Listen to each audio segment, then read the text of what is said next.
Pemirsa, sejumlah perbaikan jalan rusak di Kabupaten Ogan Komering Ulu telah rampung dikerjakan. Di antaranya jalan di belakang kantor pemerintah daerah Ogan Komering Ulu dan jalan di Desa Kemilau Baru.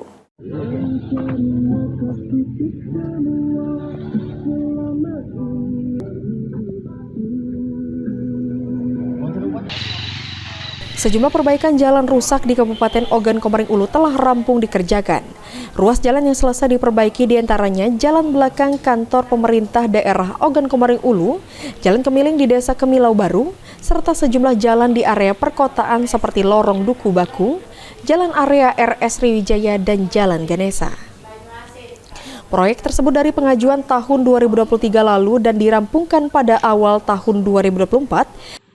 Dan terdapat proyek ruas jalan akan dilanjutkan, contohnya jalan di belakang kantor pemerintah daerah Ogan Komering Ulu. Sebelumnya telah dibangun jalan cor beton sepanjang 240 meter dengan lebar jalan 5 meter. Tahun ini juga jalan tersebut akan berlanjut diperbaiki dengan panjang 1 km menggunakan aspal hot mix.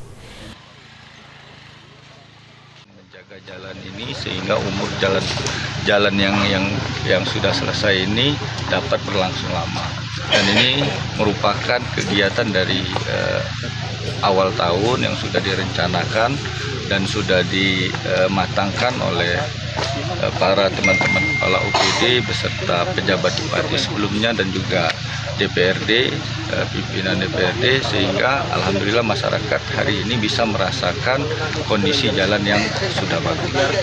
264 cor itu cor, nanti ada lanjutan dari hot mix sekitar 1 kilo. 1 kilo, Pak. Itu udah jadi 2 kontrak yang ada di sini nantinya. Tahun ini itu, Pak? Tahun ini juga, Pak. Pak, mungkin hari ini ninjau apa saja, Pak, yang setelah selesai kita lakukan? Tiga lokasi yang selesai. Apa? Di samping Pemda, Ploso dengan di daerah Pakung. Ari Pranika, PAL TV.